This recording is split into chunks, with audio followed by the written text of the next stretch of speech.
How to use intake forms with multiple locations. In this tutorial, we will go over the multi-location options for intake forms. If you want to learn about initial setup for forms, click the I in the upper right-hand corner. First, go to Utilities. Click on Intake Forms. Click Add New. All of the multi-location settings can be found at the bottom of this page. Limit intake form to location will make this form available only at the set location.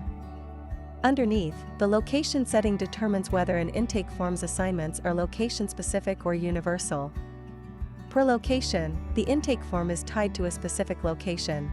Assignments apply only at the location where they were made.